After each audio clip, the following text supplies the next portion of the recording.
अम्मा बाद फ़अऊज़ु बिल्लाहि मिनश्शैतानिर्रजीम बिस्मिल्लाहिर्रहमानिर्रहीम मन ज़ल्लज़ी युक़रिदुल्लाह क़र्ज़न हसनन फ़युज़ाइफ़हु लहु अज़आफ़न कसीरा वल्लाहु यक़बिज़ु व यबसुतु व इलैहि तुरजऊन। अस्माउल्लाहिल हुस्ना के आलिम आलिम व अल्लाम बांदे बहस शे नन्ना मुंग दा अल्लाह रब्बुल इज़्ज़त तत्वो नूर नमुनो तस्किरा को अगदवन मुनदी अलक़ाबिज़ और अलबासित। अवल ना दा खबरजदा के दलता च दा द्वाड़ा नमूना यौ ज़ै गस्तली की दा द्वाड़ा सिफ़ात यौ ज़ै बयानी अलक़ाबिज़ अलबासित और दे वजह दारा चेक बिलफ़र्ज़ अल्लाह ता यवाज़े दा अलक़ाबिज़ इस्तेमाल शी और द बासित ज़िक्र वसरो नशी तो ब्या मतलब दारे च अल्लाह रब्बुल इज़्ज़त अगबान इस्तेमाल द यौदा से सिफ़त कीगी च अगदा सिफ़त न दे और दारेंगे कि आवाज़ अलबासित वेलिशी अवल क़ाबिज़ उन वेलिशी न ब्यावम द अल्लाह द पारा द यौदा से सिफ़त ज़िक्र कीगी च अगबा दाग सिफ़त नहीं दा द्वाड़ असल के दयोबल मुखालिफ दी दयोबल मुतज़ाद दी काफ बेद्वाद गुंडवल रागेरवल जमा कवल मन कवल देटोल पारा लफ्ज़ इस्तेमाली की द क़ाबिज़ खुरवल वरकवल फ़राख़ कवल डेरवल देर पारा इस्तेमाली की बासित तो के आवाज़ अलबासित ज़िक्र शी अलक़ाबिज़ ज़िक्र निशी न मतलब बदाई च द अल्लाह रब्बुल इज़्ज़त ना दयो सिफ़त द क़ब्ज़ इनकार राजी और के सिर्फ़ अलक़ाबिज़ ज़िक्र शी अलबासित ज़िक्र निशी न बिया अल्लाह द पार सिर्फ़ द क़ब्ज़ इस्तेमाल रागे और द बस्त इस्तेमाल रानगे दा से रुस्तबा वद्रे नमुना नूर हम राजी चा वज़े इस्तेमाली कुरान हम दाए उज़े इस्तेमाल करी और रसूलुल्लाह सल्लल्लाहु अलैहि वसल्लम पा हदीसों के हम दाए उज़े इस्तेमाली अरबे के मुटिता कब्ज़ा वही दाखो आम पुख्तो उर्दू के इस्तेमाली दा मलिक तफलान की प कब्ज़ा के दे यानी इख्तियार के दे मुटी के दे दा च सुमर आगा बंदी जान सर न बंदवलिश और बस्त दा सिन सरम लिखलिशी और स्वाद सरम लिखलिश कुरान मजीद कमायत करीमा चिमावेल दे द सूरतुल बकरा आयत 247 न पे के दा स्वाद सर लिखल और दागे द पासे नरे गुंद सिन लिखल दे प मसाहिफ के दागे मतलब दाए च दा असल के बस्त कदायो सड़े बस तो नोई यक बेदो व यब सोतो नो टिकदा और कदा यक बेदो व यब सोतो वही स्वाद वही नोम बटीगी दा इख्तिलाफ द क़िराअत द सहाबे किरामो द ज़माने न रवान दे मुसाहिफ किदाई खल्क़ सर दे इदराक और शुऊर नहीं न दा खबरें पे नाशना रहेगी क़िराअतुना द कुरान मजीद द अल्फाज व तलफ़ुज़ अदायगी नया मुस्तक़िल फ़न है यह होस क़िराअत ते जब बस खलक नाश्ती खुशवाज़ा और कुरान लुली अगे तखलक क़िराअत हुई तो सलफ़ ज़माने के बे दे तो क़िराअत न वे क़िराअत बे इल्म तो वे अलक़ारिउ लिकिताबिल्लाह माना दादा चदा अल्लाह द किताब आलिम वक्त तेरे दल सरा څنګه چې نور بشمیره سيزونه اسماء او صفات بدل شوي دي تو دارنګه قاری صاحب صرف هغه چاته وایي چې هغه ته قرآن مجید الفاظ ورزي او خوش آواز وي، قطع نظر د دینا چې هغه تفسیر ورزي او کنه ورزي. پخوا چې به چا باره کې قاری وې د دې مطلب بداو چې د قرآن مجید مفسر دی. د سلف کتابونه چې څوک ګوري اسلافو د صحابه کرامو تابعین تبع تابعین کتابونه چې څوک ګوري ناپوهېږي په دې باندې چې د القارئ معنا د قرآن مجید لستون کی علما دي. احادیثو کې دا په دغه معنی استعمالیږي. جنگ یمامه کې 200 قرا شهیدان شو نو هلته خلک ویږي دا قاریان وو، دا قاریان نه وو د دې زمانې، بلکې دا علما وو د قرآن مجید. د قرآن علما اصل کې دا بنیادی خلق دی د دین د پوهې دپاره. بدقسمتۍ نه مونږ هر څه خراب کړي دي. یو سړی چې د قرآن مجید حفظ وکړي نو هغه دې طرف ته توجه نه کوي چې ګنې ماله د قرآن مجید مطلب هم زده کول پکار دي. یو سړی چې د الفاظو صحت ته توجه ورکړي قاري شي نو هغه په اصلي معنی کې د ځان د قاري کولو کوشش نه کوي. اصلي معنی کې قاری دی ته وایي چې هغه د قرآن مجید د الفاظو مطلب ورزي، او حافظ هغه چاته وایي چې هغه قرآني احکامو حفاظت کوي. وخت تېرېدو سره دا نمونه بدل شوي دي، ټول حقایق بدل شوي دي.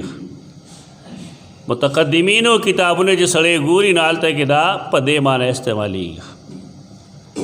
وار کې چاله چې قرائت نه ورزي نو هغه سړی د قرآن مجید د تفسیر نه واقف نه وي. موجوده قاریان نه یادو هغې ته پته هم نشته رسېږي. یو بنیادي کتاب دی د امام فاسی، هغې ته وایي الحجه للقراء السبعه. هغه چې سړی ولولي نو بیا پوه شي چې د قرائت د قرآن د تفسیر سره څه تعلق دی. دلته کې دا یبسطو یا یبسطو سین او صاد دا دو مستقل الفاظ دی او معنی یو ده فراخي. د دې وجې نه د دواړو استعمال الله باندې جایز دی. البته په احادیثو کې د رسول الله صلی الله علیه وسلم د الله په باره کې الباسط سین سره استعمالی. الباسط سین سره الله القابض الواسط، هغه رزق تنګون کې فراخي راوستون کې په رزق کې. قبض او بسط قرآن مجید د دې استعمال د سوري د پارم کوي کنه. سار نور روخیږي نو ثم دا سورې را رواني نو بیا هغه سورې مونږ ځان ته قبضه کوو په دمه د وخت. سورې ختمیږي نور ډېر شي، انور چې کله اسمان منځ له راشي نو بیا سورې شروع شي. نو هغه سورې بیا اوږدېږي مد ظل امدادی کیږي، هغې نه وروسته بالکل مستقل سوري شي تیار شي. دا الله دلیل ګرځولی دی په یو داسې انقلاب چې راتلونکی دی هغې ته قیامت وایي. شپه ورځ مونږ دا وینو روزانه نور راخیږي، ورځ نیمې ته رسي او بیا نور پرېوځي. نو دې کې قیامت هم مونږ ته نظاره ده او په دې کې زمونږ د مرګ هم نظاره ده. تیاری شي نو ټول خلک ودي شي. نو سار چې پاسي نو مؤمنان وایي الحمدلله الذي احیانا بعد ما اماتنا والیه النشور. دا روزانه دا تماشې دپاره نه دی. اشاعر وایي یہ عبرت کی جا ہے تماشا نہیں ہے. دا عبرت مقام دی چې دا انقلاب راځي سار غرما ماښام او بیا شانته مستقل روزانه سړی مړ کېږي او هر سار انسان دوباره پاسي بیا هم دی تپوس کوي دا به څنګه کېږي، دغه شان کېږي که څنګه کېږي. دا الله خپل قدرتونه ښیي مونږ ته. نو دې کې اول قبض دی، اول بسط دی، بیا قبض دی. دارنګې الله د چا نه رزق راخکي. بعضې بیچارهګانې شپه ورځ منډې وایي رزق نه میلاویږي، ولې الله نه ورکول غواړي. او بعض داسي چا کور ناستی او الله دومره رزق ورکوي چې د هغې حساب نه کېږي. دا ولې الله قابض دی او الله باسط دی. د رزق تقسیم الله خپل اختیار کې ایښی دی، د بل اختیار له نه دی ورکړی. قرآن صاف ویلی دی چې که دې خلقو له مونږ د رزق د تقسیم څه شی ورکړی وی که نه نو دوی به د چا له یو دانه هم نه وی ورکړی، یو حبه به هم نه وی ورکړی حبه. خو الله د رزق انتظام خپل لاس کې ایښی دی. د دې نه پته لګېږي چې الله څومره زبردست دی او الله څومره قهار دی، جبار دی، څومره عظیم دی، څومره عالی دی. څه چې هغه کوي د هغه دپاره څوک رکاوټ نشته دی، څه رکاوټ نشته بلکل. قبض او بسط دا د الله اختیار کی، د بل چا په اختیار کې نه. القابض الباسط. کله قرآن دا فرمائی چې الله یبسط الرزق لمن یشاء ویقدر. بسط ہوئے دا بسط پدے او دا قبض پدے باندې ویل یقدر. قاف دال رے تنگولو تو وی اللہ یبسط الرزق لمن یشاء ویقدر. دا چا بارے کی چا اللہ فیصلو کی دا غیر رزق فراخ کی، اور دا چا پا بارے کی چا فیصلو کی دا غیر رزق تنگ کی. یہ دا اللہ فیصلی ہوئی. انسان بس گئی چې رزق فراخ شي نو پکار دا چې د شکر ادا کړي، خپل تعلق خپلوانو سره نه خرابوي. او اردو کې ورته وایي آپ ایسے باہر ہونا ځان ته نه روکېږي. بعض ذلیل خلک داسي نوې نوې مالدار چې لږ مالدار شي نو هغه ویږي دا کلی ما جوړ کړی ده او خیال د هغه دا وي چې د انور ما ټینګ کړی ده. داسې کمعقل ډېري. دا شان خلق اغیله په دې پوهېدل پکار دي چې څه د په سر کې سخکر لګی نشته دی. فراخي راوستون کې الله دی. د هغه د امتحان دپاره کوي، د ابتلا دپاره کوي او ګوري چې دا سړی شکر ادا کوي که نه ادا کوي. شکر څه ته وایي؟ صوفیاء کرام وی، محدثین هم فرمایي شکر دا غي بنیادی نکته دا ده چې انسان په دې پوه شي چې دا نعمت په ما باندې زما رب کړی ده. مټې نه سنډېږي دا سنډېږي داسې چې دا ما ګټلي. د شکر بنیاد دغه ده چې کم رحم الله کړی دی دې تسلیم کی چې دا زما رب را کړی دی. زما علم زما فهم دا مال الله را کړی دی. څومره خلک یي چې هغه پلکونو خلقی سبقونه وی، لیکن پدې کې لس زره هم د کار نه روزي. دا ولې الله د چا نه چې کار اخلي هغه له ورکي او د چا نه چې نه اخلي هغه له نه ورکي. ډېر شي خلکو سره سرټیفیکیټونه ډیګرۍ موجود دي لیکن د هغې نه د قلم نه د دین څه کار کېږي او نه د خولې نه. یو سړی د ځان په دې پوهې کړي چې کار اخیستونکی زما رب دی. د دې اسماو بنیادي مقصد څه دی؟ د رب پیژنګلي. انسان چې رب وپېژني او مخلوق وپېژني دنه بیا ځان نه روکېږي. دا ځان ته روکېږي په دې وجه باندې ماضي خپلې یېروي په دې وجه چې دی خپل رب نه پېژني. رب پیژندل پکار دی. الله نعمتو کو، علم یې ورکو، فضل ورکو، اولاد ورکو، عزت ورکو، احترام ورکو، دولت ورکو. پکار دا چې دې تسلیم کی چې دا زما رب مال راکړي ته دې راکوون کې بل څوک نشته. او دا په خولې نه وایي، دا د هغه عمل کې به ښکاره کېږي. بعضې خلک خاصې په خولې انکساري کوي، سټ بکو کې لاسو په دې ځای کېږي. دا نه عمل نه دې پته لګي چې ته یو غریب ته په کم نظر ګورې. دا عمل نه پته لګي چې ته د الله په لار کې څومره خرچه کوې. دا عمل نه پته لګي چې تا کې تکبر څومره دی. دا په ظاهر نه کېږي چې سټ ښکته کېږي لاس په دې ځای کېږي او سړی وي چې او جي زمانه نه. دین زمونږه هغه د دعوو دین نه دی، هغه د عمل دین دی. د بنیاد د شکر په دې دی چې نعمت اصل منعم حقیقی ته منسوب کی چې زما رب زما باندې انعام کوونکی دی، دا کرم هغه کړی دی، دا فضل هغه کړی دی. داسې انسان نه ځان نه روکېږي، نه په مال، نه په دولت، نه په علم، نه په جیداد، نه په ښه نسب. دی پوهېږي چې دا الله کړي دي، او چې کله الله کړي دي هغه بست کړی دی، فراخي یې کړې ده، قبض خو هم هغه کوي که دا شی هغه واپس اخیستی هم شي او اینی ټایم یې اخیستی شي. قرآن مثالونه ورکړي دي. بلعام یو تصور دی د بني اسرائیلو په کتابونو کې، قرآن د هغه خبره کړې ده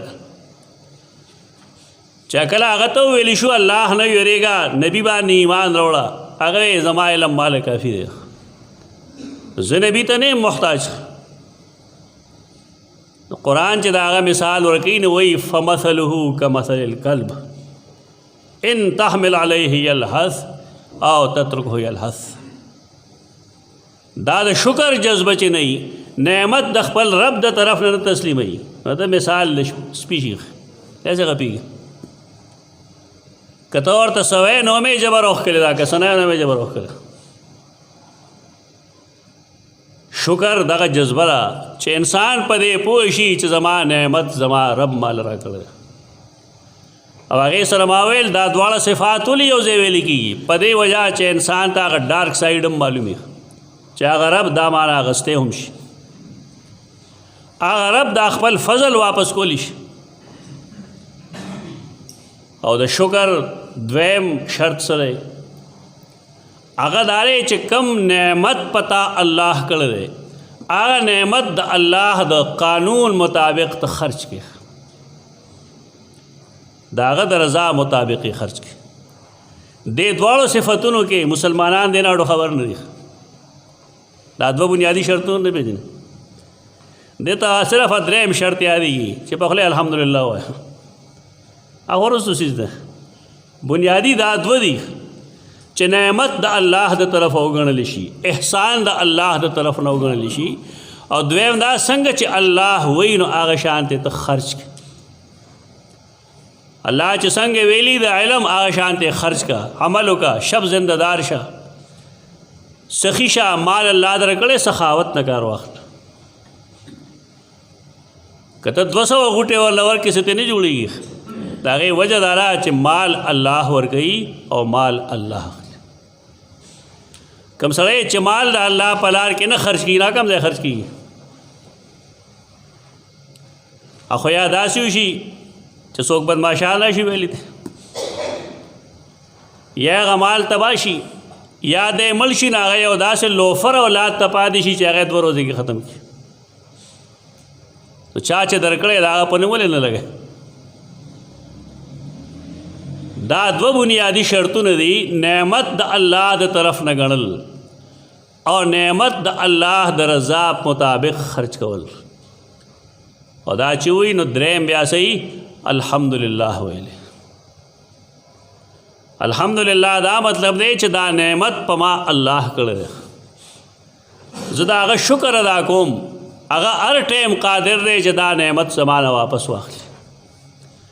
د چا رزق چې فراخی نه هغه له شکر پکار دی، چا کې چې علم دی هغه له شکر پکار دی، د چا صحت چې ښه دی هغه له شکر پکار دی. په دغې معنی کوم چې مونږ وویل. د چا رزق چې تنګ شي نه د هغې څه وجه دا ولې کېږي، ولې ابتلا کېږي؟ الله صبر هم ګوري د انسان. دا دنیا د مونږ ویل دا تماشو ځای نه دی، دا د آخرت د تیارې ځای دی. او دلته کې دا صبر ګوري چې پخلی خو دی ډېر ښه مسلمان دی، قسم بخوري، لیکن عملی څومره مسلمان دی دا تکلیف نه پته لګي.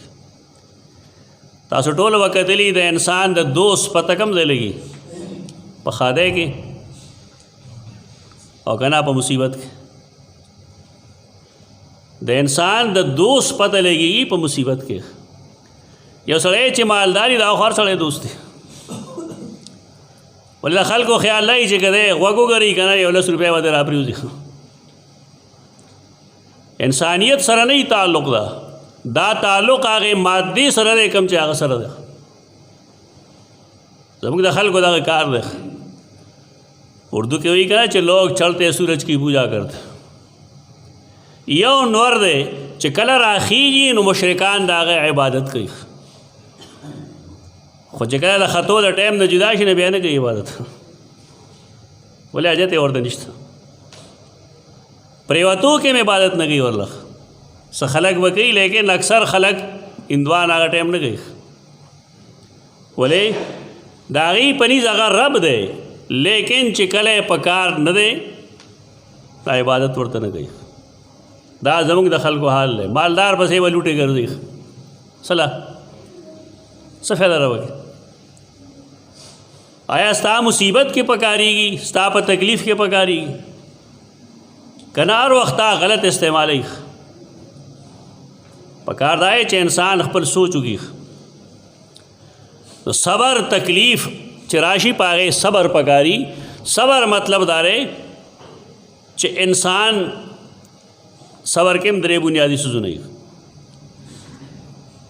تکلیف راغې انسان باندې پکار دا دی چې دی دا وګڼي چې دا زما رب په ما راوسته. صبر لفظی معنی دا ډټې رہنا، کله کېدل. شریعت کې صبر دیته وي چې دا الله د احکامو پیروي وشي، په دې کلک شي. کم کار نه چې الله منې کړی د هغې نه صبر شي او په خولې باندې انا لله و انا الیه راجعون وي چې دا خو یو مصیبت دی. هر مصیبت دا الله په اختیار کې دی، هر مصیبت هغه راوستی شي. او د رزق د فراخۍ او د رزق د تنګۍ مقصد څه شی دی؟ د انسان د صبر او د شکر ازمایش. چې کوم سړی غریب دی ناسه وایي زه د الله ډېر بدي شم، چا وایي دا په دې کې ده چې د الله بدي شي. کم سره چې مال دی هغه چې هر څه کوي نو هغه وایي په ما د الله فضل دی، زه د الله ډېر خوښ یم. حدیث کې راځي که دا ټوله دنیا یو ځای کې او الله سره د دې د ماشي د وزر امرم څه حیثیت وی، کافر له به یې یو ګوټ هم نه یې ورکړی، یو ګوټ به یې هم نه یې ورکړی. د مال ډېرېدل د سړي د ښه والي دلیل نه دی، او مال کموالی د انسان د خرابوالي دلیل نه دی. د قرآن وګورئ، قرآن خو څوک ګوري نه که دوڼې به وایي، ملا ناست ورته دوڼې وایي، لطیفې بیانې کیسې به کوي او په هغې خلکو له عقاید بربادوي. فاما الانسان اذا ما ابتلاه ربه فاکرمه ونعمه فیقول ربی اکرمن. دا ما قرآن وایي. دوڼه مې د چا نه ده ویلې، خلق دوڼې مني قرآن نه مني، عجیبه ظلم دی. الله فرمایي د چا چې زه ابتلا کوم ازمیختې کوم نو هغه له انعام وکړم په هغه باندې، دا هغه ازمیخت دی. د هغه خیال لای چې زما رب زما اکرام کړی دی، زه دې مستحق یم. اکرام مکرام نه و، دا ابتلا وه. بعض داسې اما الانسان اذا ما ابتلاه فقدر علیه رزقه فیقول ربی اهانن. د بعض خلکو رزق الله تنګ کړي نو هغه وایي الله زما ډېره بېعزتي کوي. دا خو دواړه ابتلا ده. د مال بست هم ابتلا ده او د مال قسط، د هغې قدر، د هغې قبض، دا هم ابتلا ده. دا څوک کوي؟ والله یقبض و یبسط. تنګیم الله راولي او فراخیم الله راولي. نو معلومه شوه چې که تنګي راغلی ده نو الله ته آواز وکړه چې یا ربه ډېر وږي شوی یم، ربه د پیسې درک را سره نه لګي، ربه ته په ما رحم وکړې، زما حالات سم کړي. لیکن زموږ تجربه ده چې مصیبت راشي د خلکو الله هیري، مخلوق باندې نظری پلانې به دا چلو کی، پلانې به وکړي، پلانې به وکړي، پلانې نشي کولی. اول عقیده سمه که ټیک ده، الله به بیا اسباب پیدا کوي، خو تا عقیده سمه که. الله قبض کوي، الله بست کوي. سنن ترمذی کې یو حدیث راځي چې مدینه منوره کې یو ځل ریټونه ګران شو، ریټس ګران شو. ریٹ تاربے کے سعر ہوئی قیمت، جمع اسعار راضی 1314 نمبر حدیث سے سنن ترمذی کی. غلط سعرو علی عہد رسول اللہ صلی اللہ علیہ وسلم، گرانی پیداش واد رسول اللہ صلی اللہ علیہ وسلم پر زمانہ کی نم گرانی دے گل تو گرانی بے شک اللہ پیدا کی،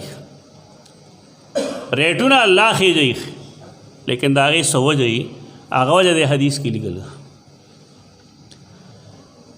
زمونږ د دې سيزونو بحث مقصد هغه دای چې مونږ خپل اصلاح وکړو، خپل ګریوان کې وګورو چې څه غلطي زمونږ په پاټ پرته ده چې هغه غلطي لرې وکړو. محض تقریر برائے تقریر مقصد نه دی. د رسول الله صلی الله علیه وسلم په زمانه کې غلط سعرو غلو رالا کسرت ډیروال راغې په قیمت کې. فقالو یا رسول الله، صحابه کرام ویل الله رسوله سعر لنا، نرخ مقرر کړه دا ریټونه معلومي مونږ ته څوک زیاته نه کوي. رسول الله صلی الله علیه وسلم فرمایل ان الله هو المسعر القابض الباسط الرزاق. ریٹ د دې ځای نه وجديږي کمیږي، د ریٹ وجدون کې بل څوک ده، هغه ذات ته چې قابض ده، رزق بندی گورے، خوراک کمئی، کپڑے کمئی، اولاد کمئی، نعمتون کمئی. ریٹ اچتون کے، ریٹ مقررون کے مساعر دا اللہ دے، اغا القابض الباسط دے، الرزاق دے، رزق غور کی خدا اولی کی سبب دے چریٹونا گرانی. کورونا مرونا وجن دا کورونا وم سو وجہ دا ټوله وجہ د احادیثو کشته ده، لیکن علاغی چې مونږ د قصو نه وزګار شو. زمونږ خو مبلغای چې ډېر دروغ ویلی شي، ډېر دروغ ویلی شي، ډېر قصې کولی شي، ډېر خوبونه ویلی شي، پای خلک خوشحالیږي. د غلطه نشاندهی چې کې چې غلطی دی ځای کې ده پاغه خلق خپکیږي. رسول الله صلی الله علیه وسلم دې حدیث کې هغه خي و انی لارجو ان القي ربي وليس احد منكم يطلبني بمظلمه في دم ولا مال. دې کې وجه خوله زما دا امید دی چې ز خپل رب سره مخامخ کیږم، نو هیڅ څوک به داسې نه چې هغه په ما باندې دعوو کې د ظلم د ریټ د بڑھاوېدو څه وجه ده ظلم.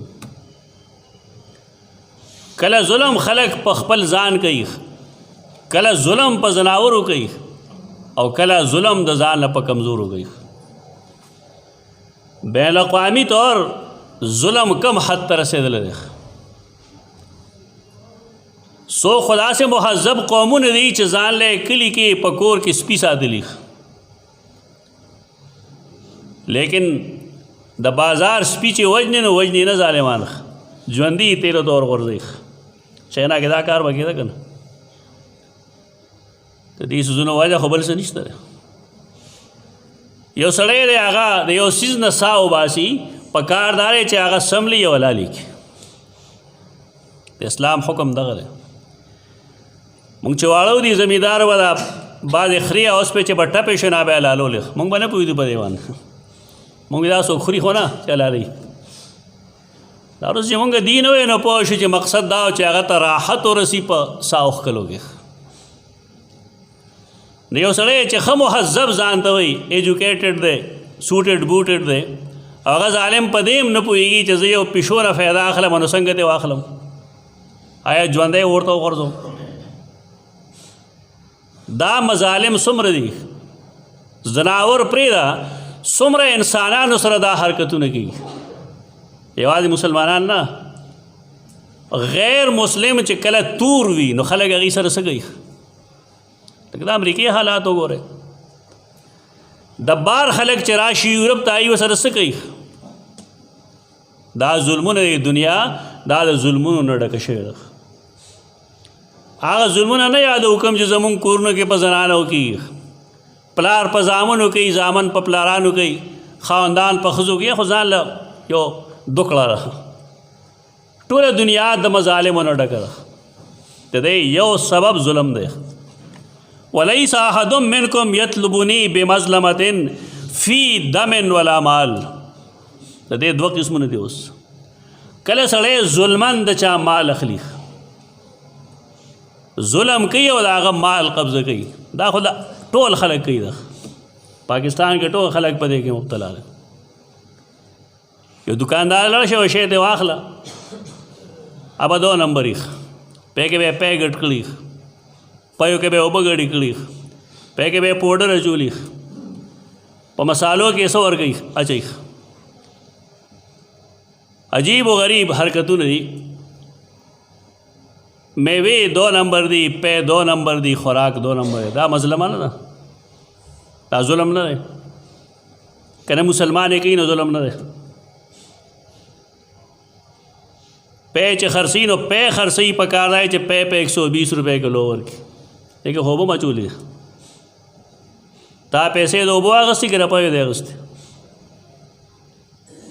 پے کې پوډر مچولی دی تا پیسې د پیو اغستی که د پوډرو دی اغستی خلک وی زمیدار ډېر ښه خلک دی دا به جنت ته دي دغه شان زمیدار چې ملاوټونه کوي دا جهنمیان دي داسې دکانداران چا ظلم کوي دا جهنمیان دي مظلمه یوازې بار مه ګوره خلکو ده آپس کې مونږ په یو بل څومره ظلم کوو یو سړی یو څیز واخلي او کور ته راوړي او په کې نقصان شي نقصان به یې ښکاره شي ستانه دکاندار اخلي اخوال ته لیکلي چې خریدا هوا مال اغستلی شوی مال به نه واپس کېږي نه بدلولی شي ولې ستا جنت پکار دی ټول به وي چې جنت لار کې نه دی پروت چې ته به ټکروې جنت ته به غورځېږي رسول الله صلی الله علیه وسلم فرمایي څوک چې جنت ته تلل غواړي نو هغه دې داسې وکړي چې د هغه نه چا څه شی اخیستي او په هغې کې څه نقصان راغی واپس کوي نو دی دې په خنده پیشانه واپس کړي و دا مسلمان دی دی به ته کټوتي کوي جنت دومره آسان نه دی دا ګپ مه لګوئ عملی اسلام ته راشئ عملی اسلام مظالم په هېچا مه کوئ تو دارنگی یو سڑے با لیس احد منکم یطلبنی بمظلمت فی دم ولا مال ما نپچا وینا کے د چا وینا میں تو اکڑے جو ظلم میں کڑی اور نمے د چا مال خراب کر دے دے حدیث دا آخری ٹوکڑے دا مخکرے ٹوکڑے سرا چې سعر لنا سره څه تعلق دی هغه دا چې قیمتونو کې بڑھوتری راځي په دې وجه چې خلک زیاتې کوي په خلکو باندې په مال او دارنګې د هغې د نفسونو په باره کې ظلم کوي مال ته په غلط طریقه ګټي په دې وجه باندې الله نرخ خبره کوي انسانی وینې تویوي نو په دې وجه نرخونو کې اضافه کېږي او حدیث کې راځي الظلم ظلمات یوم القیامه فراخی د رزق او فراخی تنگی د رزق دا الله اختیار دی چا چې ظلم کړي دا به یو ظلم نه وي دا به ګڼې تېرېږي د قیامت په ورځ آخر کې یو بل خبر یاد ساتل پکار دي چې قرآن مجید کې یو ځای کې د سیدنا یونس علیہ السلام په باره کې یو لفظ استعمالیږي فظنا لن نقدر علیه یونس علیہ السلام د خپل قوم نه لړ نو ګمان د هغه دا و چې لن نقدر علیه د خلکو خیال لای چې دلته کې د نقدر معنا قدرت ته ګمان د یونس دا و چې لن نقدر علیه مونږ په هغه قادر نه یو ډېر شي خلکو نه ما دا ترجمه اورېدلې ده دا بیچارهګان په دې نه پوهېږي چې دا نقدره د قدر تنگسیا والا قدر دی قدرت والا قدر نه دی ترجمه دار چاکار نه دی ګمان د هغه دا و چې الله نقدر علیه مونږ به په هغه تنگسیا نه راولو لیکن دا ګمان د هغه غلط و مونږ د هغې ابتلا وکړله مونږ په هغه باندې آزمایش وکړو مونږ په هغه امتحان راوست هغه دا و چې هغه میو خوړ नक़दिर माना दगा न कम च खलक हुई बार के दे ताल्लुक मा काफ दाल रेसर दे कमायत करीमा च मायलो पे के अल्लाह दा फरमाई दाए सोख्तरे चागाल लाला कर्ज हसन वर की अल्लाह गरीब न रहे मुंग सर च सिदी दा टोल लाला दी मुंग टोल लाला दा कायनात टोल लाला दी दा बलागत यो तरीक़ा दा चियो सड़ी ना तो सफ़ेदा अखले नागत पे उदा से अंदाज के ख़बरों का चागता अपील हुई खबर अल्लाह बद इंसान न सकरज वाखलिक इंसान अल्लाह पैदा कर दे सच वर्गड़ी तो अल्लाह वर्गड़ी माल दौलत इलम जायदाद हुसन सच वे दा टोल अल्लाह वर्गड़ी लेकिन दे तो ले कर्ज हसन वही तो दी द पारा च दा सड़े दा अल्लाह पलार किस शे खर्च की तो चाच दा अल्लाह पलार किस शे खर्च को अल्लाह फरमाई ज़बे दिला पड्डीर चंदून सेवा को